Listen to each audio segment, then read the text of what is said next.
Good afternoon. It's Friday, the 17th of November 2017, just after 1 o'clock. Welcome to UK Column News. I'm your host, Brian Gerrish. With me in the studio, Mike Robinson. And we're delighted to be joined today by David Scott. And of course, David reporting from north of the border with northern exposure. Air in Scotland fresh, but what is it like elsewhere? Well, if you listen to Sadiq Khan, London Mayor, of course, the air quality in London is appalling. We've mentioned this a few weeks ago. It doesn't meet EU standards, World Health Organization standards. As you can see on the map there, the centre of London is a nice deep red colour, Brian, because that is where the worst air pollution is. Sadiq Khan had said, if you remember, it's sickening to know that not a single area of London meets World Health Organization health standards, but even worse than that, nearly 95% of the capital is exceeding these guidelines by at least 50%. And this, of course, led to Sadiq Khan introducing the so-called T charge on top of the congestion charge, which means that anybody driving a diesel car has to pay an extra 12 quid or something, bringing the total cost to drive a diesel car into London to £24 a day. If you remember when we were talking about this a few weeks ago, I highlighted the fact that the Grenfell Tower disaster had caused Public Health England to start monitoring air quality at Grenfell, which is in the centre of London. They produce this report. They update it on a regular basis, environmental monitoring following the Grenfell Tower fire. And I had been showing that the monitoring results were showing that air quality was perfectly fine around Grenfell Tower and well below the expected standards. And so the question for me was, who's telling the truth and who's not telling the truth? Because somebody is clearly misleading the public, because Sadiq Khan on one hand saying that air quality in London absolutely appalling, Public Health England saying no problems, and certainly no elevated problems as a result of the Grenfell Tower disaster. So what was going on? Now I wrote to Public Health England and asked them for some kind of comment on this, and they didn't want to comment on it seems. Well, today the European Union has produced a new interactive map, which is a live map. So it shows you the situation with air quality right across Europe on a live basis. And they are calling this the European Air Quality Index. If you search for European Air Quality Index, you'll get this map coming up straight away. It's hourly data from 2,000 air quality monitoring stations across Europe. And as you can see, well, there are some pretty bad areas according to this. Poland clearly is the worst. A lot of coal burnt in Poland. Southern Spain, Barcelona, Paris, Lyon, looks like Toulouse possibly there as well. But if you... So I was just going to interject. It's interesting, Italy's exceptionally clean because there's no data. It seems like there's no data in Italy at the moment. Excellent. But if we zoom in to the UK and have a look at London, well, strangely enough, air quality is either good or fair. So I'm now confused, absolutely confused, Brian, as to what's going on here. We've got Public Health England saying that as a result of their monitoring following Grenfell Tower, that there's no problem with air quality in London. We've got the European Union now saying that there's no problem with air quality in London. The only person that seems to be fibbing about this is Sadiq Khan. Of course, he has a political agenda because being one of the new metro mayors, he wants to push forward with the climate change changes that are resulting from the climate accords. And of course, he wants to demonize diesel engines and diesel fuel at this point in time. Well, and make a bit of money from doing that as well. Pull the money out of the motorists at the same time.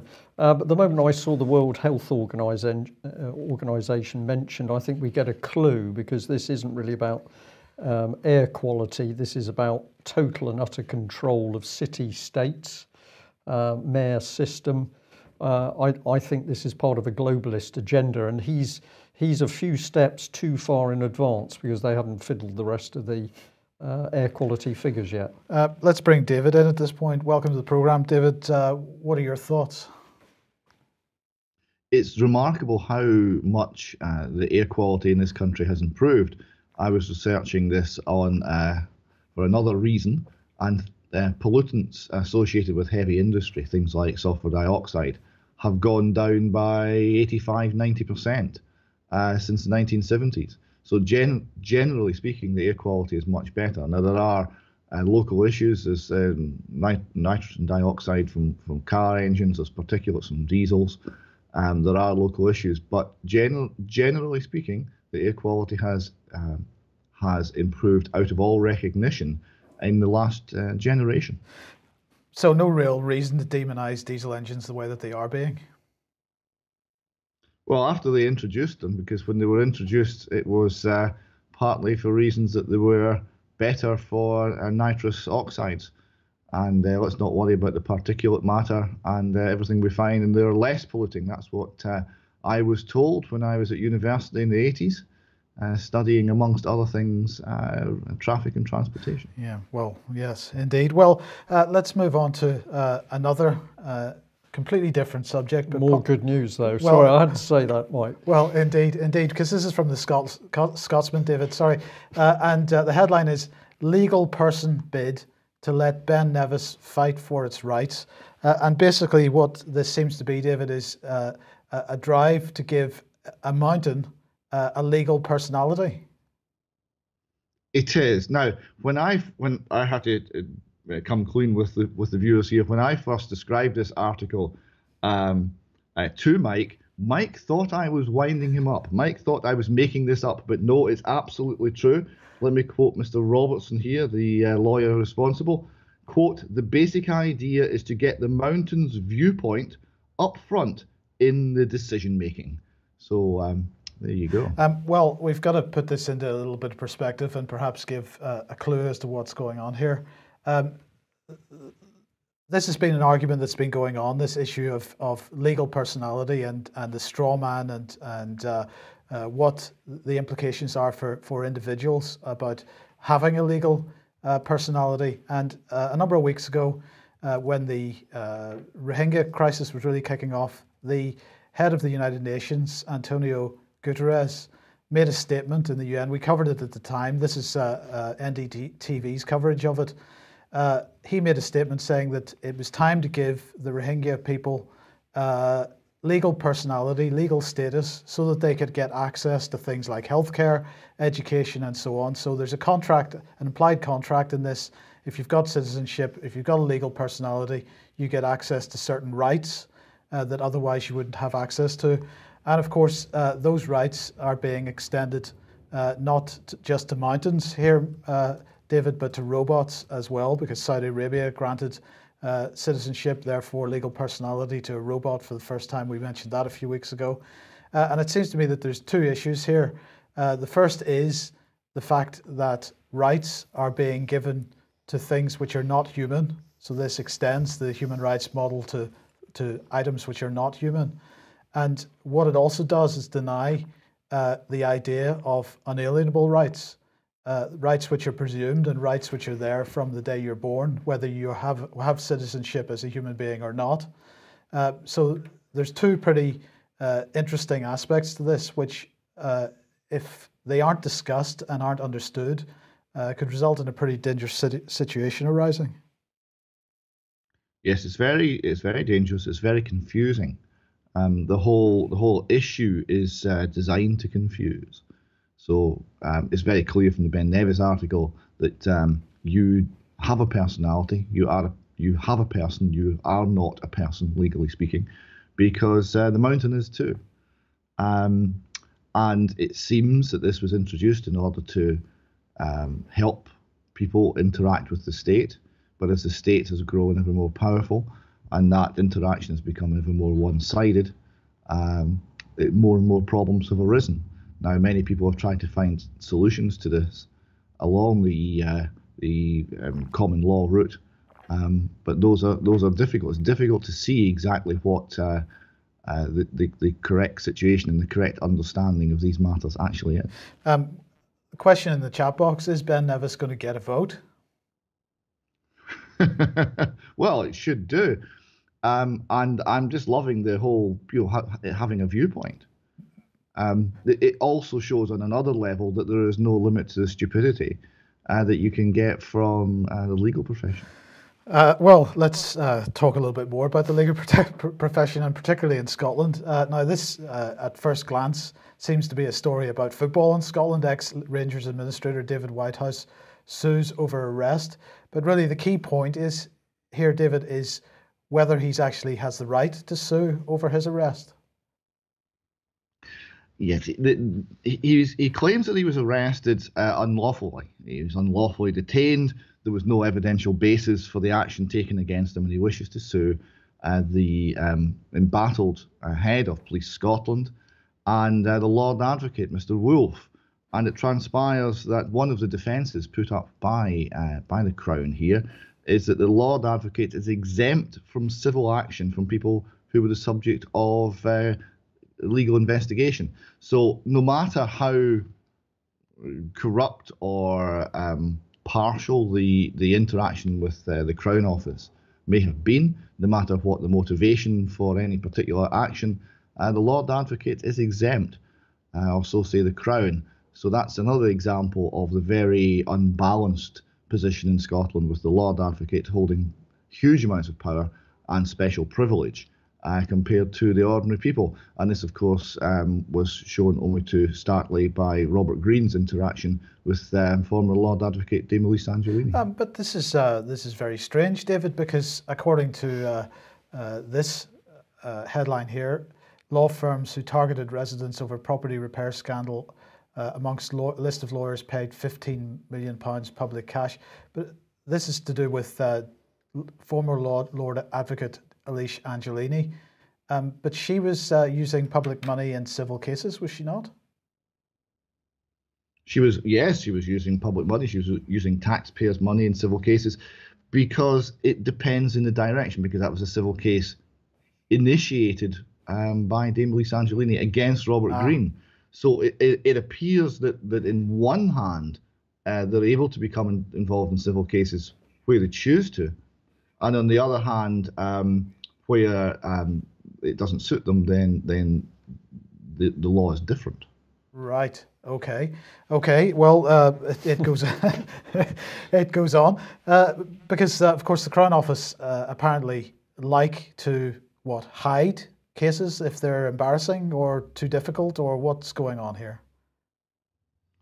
Just before we leave the Dame Elise Angelini, it's just worth noting on the Freedom of Information request that Dame Elise Angelini is resisting, or Edinburgh Council are resisting releasing information on how much Dame Elise Angelini has been paid by the council in recent years for her wisdom and legal services.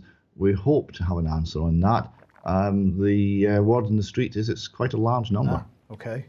But what kinds of cases are the Crown Office covering up then?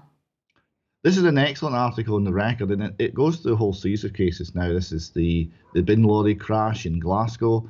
There's murders in here. There's the death in custody of Sheikh O'Bail. All of these things go into the Crown Office for investigation and stay there for years. Years and years, and on it goes, and there's no resolution. Things don't come to a head. The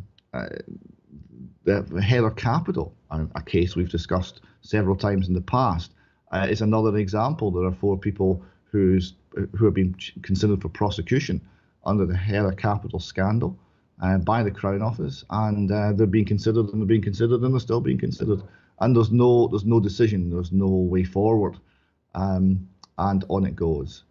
And it's difficult. They do claim that lack of resources is one of the reasons, and that their £113 million budget isn't sufficient for those gallant men and women to run the Crown Office. But it seems quite a lot of money to me, and it seems that we're falling down in areas that are unrelated to funding. Yes, and now you just mentioned the Freedom of Information Act, but the BBC here is reporting that there's going to be an investigation into the Scottish Freedom of Information system. It's failing more and more. There is increasing tendencies amongst the Scottish government to conduct business in secret. A lot of business has been conducted without minutes being taken, without any records being taken. And where records do exist, journalists, MSPs, ordinary citizens are finding huge difficulty in actually getting the information out of the system via the Freedom of Information Act. it's becoming ever harder to make the system work, and there's ever more tricks being played on people to avoid them finding out what their government is really doing in their name. I think we should just remind ourselves that, of course, Tony Blair said publicly that he regretted bringing in freedom of information. And I think that was a very telling comment because, of course, what he unwittingly did is enabled people to actually put the government under scrutiny. And we've also had some discussion by MPs recently saying, well, we need some sort of tightening up. It may even have been Lord Leveson involved with that, some tightening up of freedom of information, because we don't want it too free, you understand. And David, of course, this doesn't just apply to Scotland, because you're still struggling to get certain information about Grenfell Tower. Yes, although I did get a very nice tweet from the Royal Borough of Kensington and Chelsea, who said publicly on Twitter, send us a direct message and we'll do our very best to help. So that's encouraging. Sorry, you've got to use Twitter now to get access to freedom of information. Is that right? Yes, Mr. Yu, the information officer in the Royal Borough of Kensington and Chelsea, has been less than helpful. He won't answer phone calls, he won't answer emails, he won't answer anything. But their Twitter team are on the case. Spectacular. Okay, well, we've got another one here. This is the Scotsman, and it's got Mr. MacDonald. Childcare Minister resigns over his past behaviour, but we can change that pretty quickly because former SNP Minister Mark MacDonald seeks help over inappropriate behaviour. Now, you've pointed out that this man has got a lot of responsibilities, or did have: adoption and fostering, childcare implementation, children's hearing, child protection, children's rights, children's services, early years, looked after children, protection of vulnerable groups, social service workforce, but he's done something inappropriate. The Sun had picked up here, Sleaze row. Apparently he's been suspended from the SNP now as he faces a second complaint of inappropriate behaviour, but Nicola Sturgeon had supported him. This man seems to be heavily... Well, he's certainly being backed up and helped here, but you notice that, just before we get David to comment, you notice that he has taken the same approach as Weinstein and some other big names, where you admit what you've done and you immediately put yourself into some kind of rehabilitation and seek help. Yeah. And then you presume that you won't be prosecuted for it afterwards. It seems like a good deal, Brian. Well, I think they're following a template at the moment. I'm going to stick with my feeling on what's going on, that as very serious offences, of course not related to Mr. MacDonald, but serious offences over the abuse of children are coming to the surface, and I think we've got a little bit over that a little bit later in the news. Everybody else is putting out a smokescreen for their misdemeanours. Template is my opinion. David, I don't know what you feel. Does it work with other crimes? I mean, if a burglar says, "Look, I'm very, very sorry about my behaviour. I'm going to seek counselling," does that mean that we don't have to worry that he's nicked your stuff? Or is it only leading personalities and politicians that can play that card? Now, you said earlier that that he admits what he's done. Well, has he? I'm not so sure that he has, because this was denied vehemently up until yesterday. The Sun put this article online. It was denied by the SNP so strongly that the Sun pulled the article from their online edition. But there had been sufficient media interest created that later that afternoon the SNP announced that he'd been suspended from the parliamentary party and from the SNP as a whole. So there's clearly more information about to come out. I think there's going to be some revelations coming out at the weekend. Now, with all this man's responsibility for children, and it's quite clear from this that we're not talking anymore about a jokey text that was ill-judged, which is the official explanation as to why he resigned, which carries no more weight than talk of touching a journalist's knee as reason to lose our defence secretary. So something's going to come out, but this is a man responsible for children, responsible for named person, responsible for all the parts where the state is stepping in and looking after children. And what has he been doing? And the young ladies he's been communicating with, are any of those under 18? Do any of those have named person? These are all questions that we'll need to get answers to. And of course, the SNP government are saying absolutely nothing at the moment. But it seems unlikely that they will be able to keep a lid on this for much longer. Yeah, and David, some people are sufficiently fired up over this case to write to the press, and you've got a letter here from a lady, One Rule for Him. I'll read it out briefly. Former Minister for Childcare and Early Years, Mark MacDonald, has asked for privacy while he deals with whatever problems he has that render him unfit for office in the Scottish Government. Your report, 13th November. Oh, how the parents of Scotland would like to be afforded the same privacy to deal with their personal matters. Will Mr MacDonald's indiscretions appear on his children's chronologies, like the rest of us, and be discussed and shared amongst myriad practitioners, assessing its impact on their well-being and whether it constitutes a concern that requires the state to intervene? That's a pretty penetrating letter, ripping the top off, of course, named person scheme. Yes, and full disclosure, that was for my wife. I think I should probably mention that, but I think extremely well judged and asked the right question. And of course, there are many more questions that this gentleman's going to have to answer. And even the BBC doorstepped him as he was trying to sneak into his constituency office and asked him a few questions. And he said that basically he wanted a chance to go on, and it was up to his constituents to decide whether he had a job anymore, and they could make that decision in 2020. So there you go. In 2020. Okay, well, we've mentioned named persons. Let's bring this in. You've got named persons fringe here, and I can call these back on screen for you. You've also got postcards, which are really outstanding, I think, which are going out. Postcards from the fringe. This one starts, I'm pregnant with my 4th child, but after a horrendous experience with a bullying health visitor whose unprofessional conduct was a complete disgrace, I have no intention of letting one of these snoopers into my home. We've got another one here which starts off, our family have successfully opted out of the named person scheme. And what's the final one here? As a teenager, I feel completely let down. I no longer feel I can confide in any of my teachers because I worry that all my personal information is being stored and shared against my will. These are very powerful, David. What's happening here with named person and the postcards? Well, having been excluded from the official proceedings looking at named person, some people who've been involved in the Noted Named Person campaign decided to run their own parallel fringe event. So they put out a call for information, for opinions, for stories, for testimony to the people of Scotland.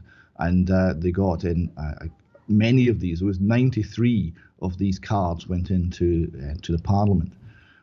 So these are parents and children of Scotland expressing their view and very often their experience of the named person scheme as it's been in action over the last few years. So this was an event that happened in Edinburgh on Wednesday last week, and there was further testimony given during an afternoon event, which was video recorded, and that video will be up quite shortly, so people can see what's said. And then the people who organised this went down to the Parliament and handed this into James Donnan, the convener of the committee that's looking at named person, and so he assured them that he would read all of these accounts and take it all into consideration. Now, 2 of those cards, which you had up on the screen there, finishes with one says, "I want to move out of Scotland when I leave school and finish university," and another one says, "If I could leave Scotland, I would. The culture of state snooping is modelled on the East German Stasi." So this is how people are viewing it. They're extremely unhappy. The experiences, one of the experiences, the false information which was being held by practitioners, by the professionals about one family, had to be challenged by getting all the subject access requests failed to generate the information. The family had to go to the court and get a court order. And because they then had to go and get bailiffs to go to the council office to get the information. And because the bailiffs turned up without notice, they got this information completely unredacted. And there was information which is full of lies, full of stories made up about the family. And some of them were headed, don't tell mum, don't share it with mum. So this is information being kept from the parents. It's extremely sinister. More and more is coming out. And it was a very good event to bring this to light. So it now just remains to be seen whether the committee of the Scottish Parliament will actually react appropriately to all of this information that they've received. Can't really expect that, I suppose. No, but incredibly serious stuff. We need to keep reporting this, and of course parents need to understand that at the moment there is a massive attempt to grab control of children. This is very senior stuff. Well, it's all backed up, of course, by, we could say, failure in the court or corruption in our court system. And I'm going to put out a plea today. This is for a lady who we believe is going to be evicted for the second time from her house. It's a Plymouth location in Peveril, 23rd of November. It could happen at any time during the day, as these things do, but the background to this case is truly horrific. A lady is living in her home. A partner who she hasn't seen for 17 years makes a claim on the house, even though there is no evidence that the house, that individual has a right to make that claim. But it's taken into the court, and despite being thrown out of the court, despite the fact that documents are found to be misleading, perjury, conspiracy has taken place, and indeed at the moment there's a police crime number for the case. There's to be another attempt to evict this lady from her house. So if you remember the plight of Tom Crawford in Nottingham that we covered in great detail, this is another case. We know there are many of these cases taking place across UK on a daily, weekly basis. This one is local to us, and I also have to say that the lady concerned and her former partner were very, very big supporters of the UK column. So if anybody is in the Plymouth area coming Thursday and can assist, and of course, as we always say, this is about a presence, it's about being reasonable, polite with whomever turns up, but it's showing that the public are not prepared to sit back and allow these things to happen. Okay, a little bit of defence news. There's young Gavin on screen at the moment, Gavin Williamson, our new Defence Secretary, and he is on the deck of the new Queen Elizabeth aircraft carrier. Because apparently the Queen, in a couple of weeks' time, 3 weeks' time, is going to commission the HMS Queen Elizabeth. So that's good stuff. He said, in a world of intensifying global threats, this magnificent ship will be a leading force, fighting to protect the values of the UK and our allies. It's an honour to visit her at sea and to meet such a passionate crew. I'm sure Her Majesty will be similarly impressed at next month's historic ceremony for the nation's new flagship, which proudly bears her name. Unfortunately, well, I did ask earlier, Brian, if it's slightly narcissistic for the Queen to name the ship after herself, but that's one question. But the other question is, do we actually have any protection for this ship? And perhaps having all these dignitaries on this ship at one time is a dangerous situation for them, I mean. Well, possibly. What can I say? Yesterday we had the UKIP leader speaking out about the state of Britain's military, and of course we now know the truth is we don't have a single Royal Navy ship that's fully operational. We've got major spares problem, mannings problem, engineering problems. Spare parts are being obtained by pulling them out from other ships. Chaotic, very, very dangerous situation. And on Monday, three retired and very senior military officers said this isn't just a problem for the Royal Navy, it's across all three services, to which we say high treason. I don't think there's been any mainstream reports about that UKIP speech by the UKIP leader, which we covered yesterday. I'll check after the news, but it seems that nobody wants to talk about the perilous state of Britain's defence. And of course, if Queen Elizabeth is at sea, we still have no aircraft. F-35 still got problems, including allowing the pilots to breathe. But apparently this is all just coincidental. Well, the Royal Navy's also been in the spotlight over the Charles Howeson case. This is a report from Cornwall Live. Here's the headline: Charles Howeson trial. Alleged victim says revolting sexual assault was kept quiet to avoid scandal. I find this particularly interesting because here we've got a finger being pointed firmly at the Royal Navy, saying you were told what happened, but you did nothing. The article goes on to say that QC Daniel Janner, who's been defending Howeson, suggested that the man in the cross-examination wasn't telling the truth. You did not actually care what happened in the investigation. Either it had not happened or it was so trivial that you were not fussed. That's what he said to the witness. The man replied, "It happened, it was disgusting, it was a revolting incident. If I'd done anything to touch an officer, I'd have been hung out to dry. It's been kept quiet for the Navy's sake."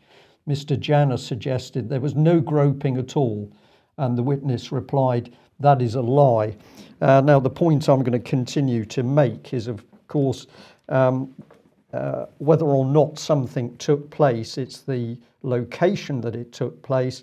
If somebody is assaulted at work, they can always leave the office or they can always leave the job. They can get away. But in a warship, there is nowhere to go, there's nowhere to hide, there's nowhere to run. So is this groping? Well, we don't exactly know, but of course the effect of this is magnified hugely by the location.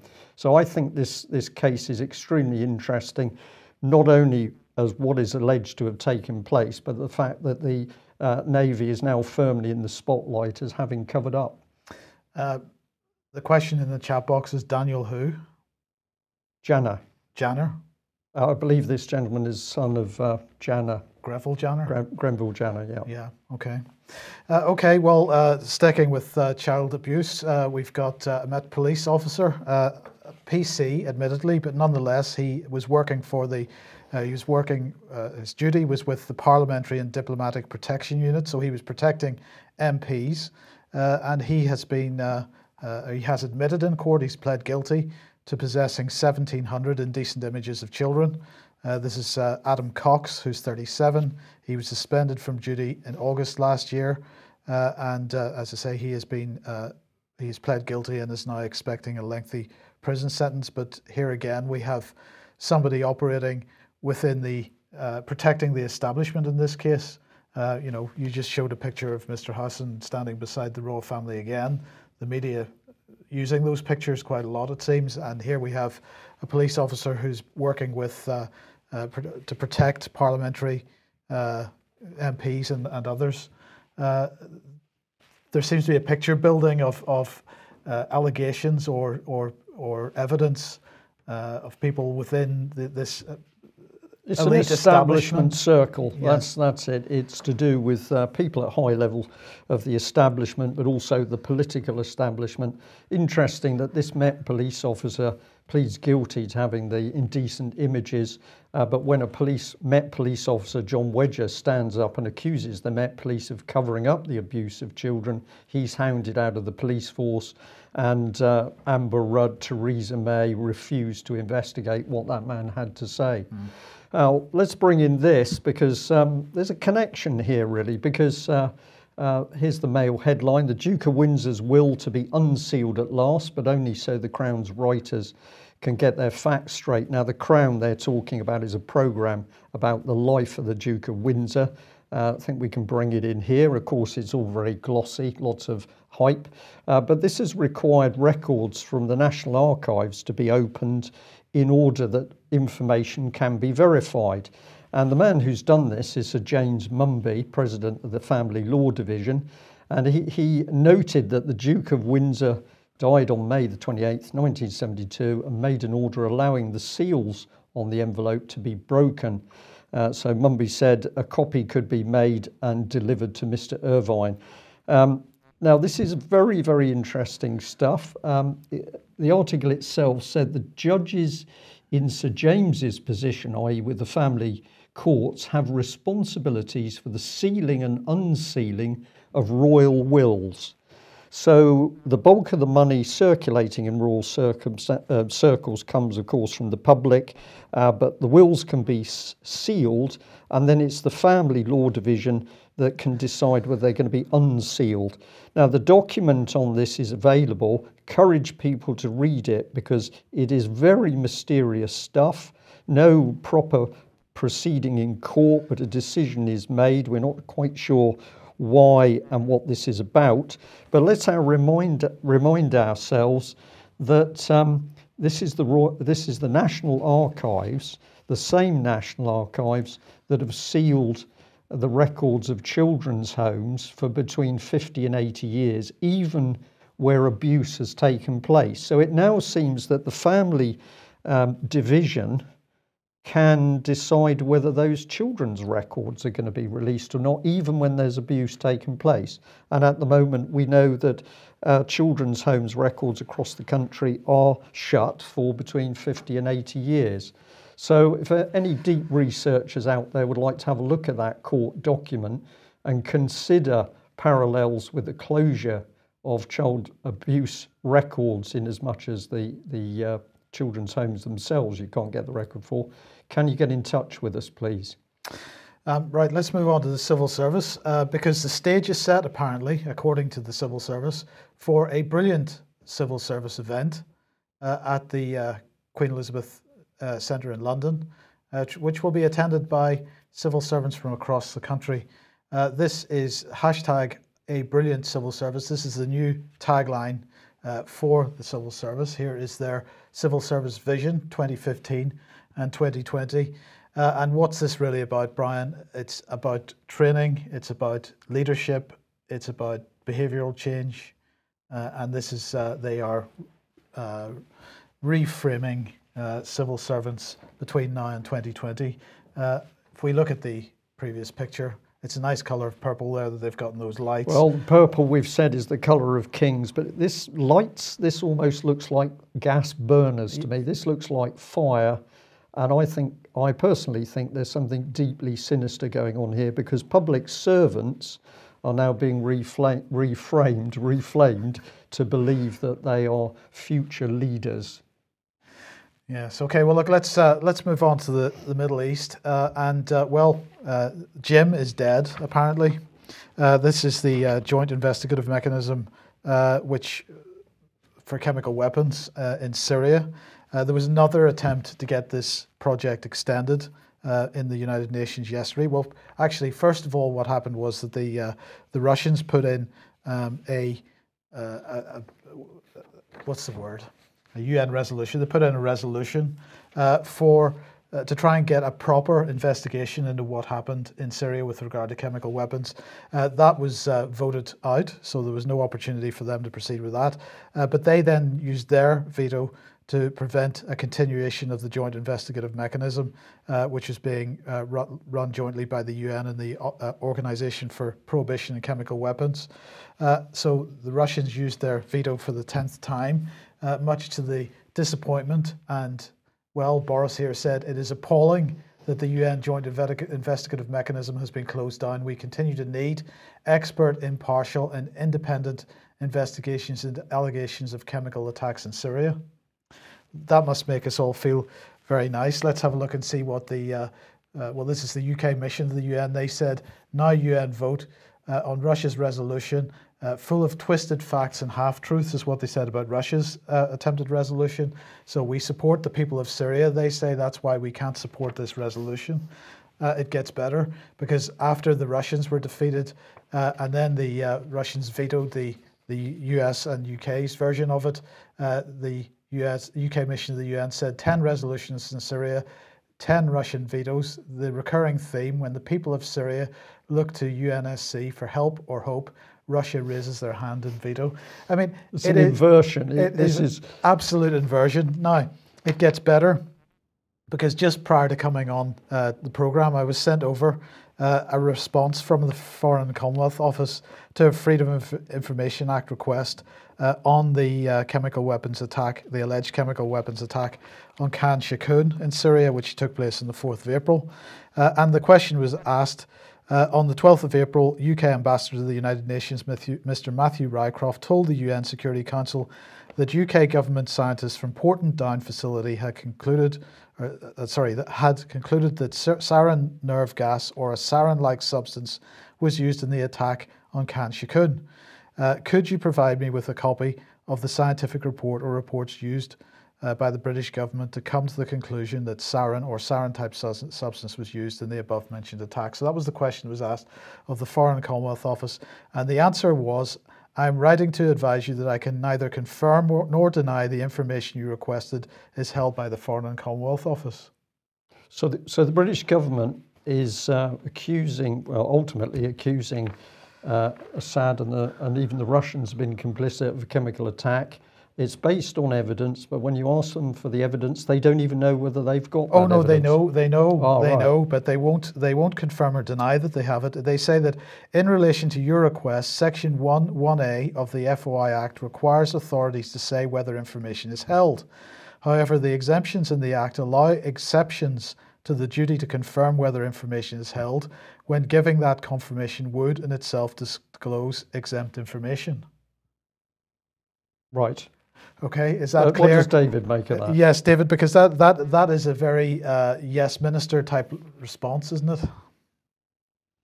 It is. So what does it mean? Does it mean that there's no scientific evidence? Does it mean they've got it from a secret source? Has a spy type source told them? Yes, it was all the Syrian government. I mean, what does that mean? It means it could mean anything.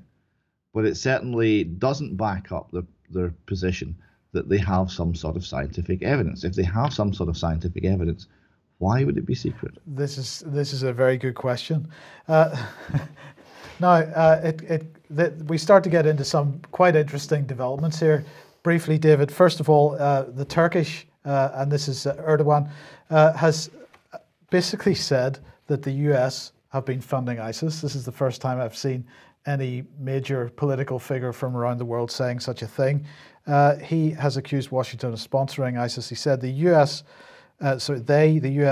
said they were fighting Daesh, but what did they do instead? They gave Daesh a load of dollars. We do not want to enter into an allied relationship with them on the Kurdish issue.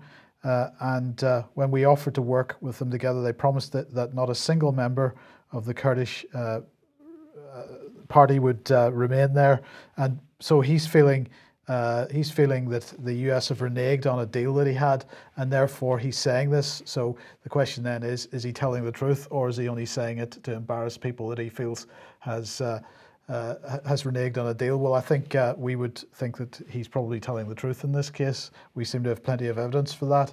But also in the Middle East, David, very interesting, the Israeli Chief of Staff interviewed by a Saudi newspaper, according to BICOM here. They say an interview with the head of the Israeli Defense Forces was published yesterday in the privately owned Saudi newspaper Alaf. For the first time, an IDF official has spoken to media in Saudi Arabia. Well, what do you make of the apparent closer and closer ties between Israel and Saudi Arabia? I think we've got to bring into this the stuff that we were discussing on the news program on Monday with Patrick Henningsen, that actually Hezbollah is the target here, and Iran as well. But what do you think about this pretty significant change in Israeli policy, perhaps? Just before I get on to that, is the Turkish president telling the truth? Well, the US State Department would agree with him. One of the WikiLeaks emails that came out was a memo from the US State Department which says, quote, "We need to use our diplomatic and more traditional intelligence assets to bring pressure on the governments of Qatar and Saudi Arabia, which are providing clandestine financial and logistics support to ISIS and other radical groups in the region." So yeah, this is it's the US, it's Saudi that's generating it all, says the United States State Department. In terms of the links between Saudi Arabia and Israel, this would seem very unlikely on the surface, because here you have a Wahhabist regime meant to be extreme Muslim, meant to want to have Islamic domination. I think that's what we're told. But no, we've got very close links. Increased tension between Iran and Saudi Arabia has fueled speculation that shared interests may push Saudi Arabia and Israel to work together against what they see as a common Iranian threat. And this has been playing quite a lot in the Israeli press. Haaretz had an opinion piece asking if Saudi Arabia was pushing Israel into a war with Hezbollah and Iran, and whether the close alliance they have with Saudi Arabia is in fact going to cause them to be in a war before they're ready. There seems to be an acceptance that there will be another Lebanon war, but it's all about timing, it would seem. So yes, a very clear alliance, and it's Saudi and Israel and America versus Iran and Russia, I suppose, would be a supporter, and Syria and Lebanon. And these are the way that's at the moment the division lines are shaping up. Yeah. Okay, David, thank you for that. We're very tight on time, but I'm just going to touch on this one. We're going to do more on this particular subject next week. It's about a cat. Have a look at this. Text came into UK column. It said, massive move by the Royal College of Veterinary Surgeons. They've banned all alternative treatments. This potentially means owners and providers can be jailed if they use these treatments. I believe this will be another erosion of our rights. So that came in on the 10th of November. What have we got today? Well, we got a Telegraph story about an owner being banned from having pets because she tried to heal the cat's wounds with honey. So this is the story. Denise Smith, 58, had applied Manuka honey to her cat Blackie's leg, believing it had healing properties which would help him. The cat did have a pretty significant wound. It was found to be suffering with a large and cancerous wound on her leg, which had gone so deep it had gone down into her tendon. What was the result of this? The lady was disqualified from keeping animals for 12 months and ordered to pay £615 in fines during the hearing on Wednesday. But we should also note that the RSPCA has been encouraged people to use Manuka honey on their Halifax and Huddersfield branch website. So that's all pretty interesting stuff. If you follow it through, it does indeed lead to the Royal College of Veterinary Surgeons seeming to come out with an attack on complementary medicines. This is one of the key men behind it. I beg your pardon. You can freeze the screen to actually read some of this, but he says homeopathy exists without a recognised body of evidence for its use. Furthermore, it's not based on sound scientific principles. And he goes on. He goes on here to say it's fair to say that debates on either side of this issue have been passionate, but we believe that we've got to have sound scientific foundations. So how did that treatment go? Well, the lady was trying to treat the cat, and the cat had its leg bandaged, so it wasn't that the cat was being abused or neglected in that way. Our RSPCA come in, they take the cat, they give it to the surgeons cut off the cat's leg, and the cat then later dies of the very same cancer that the lady was trying to treat in the first place. I'll do more on this because when you follow it through, there's something very, very strange happening in the decision-making process of the Royal RVCS, what is it? The Royal College of Veterinary Surgeons. Have a look at those images frozen on screen so that you can actually read the text there. David, we're at the end for our time. Thank you very much for joining us. Thank you to all our viewers and listeners. And I will say that if you like what we're doing and you're a regular listener, then please subscribe and or donate, because we can only do what we do. We can only expand what we do with your continuing financial support. Thank you very much for joining us. Bye-bye. Bye-bye.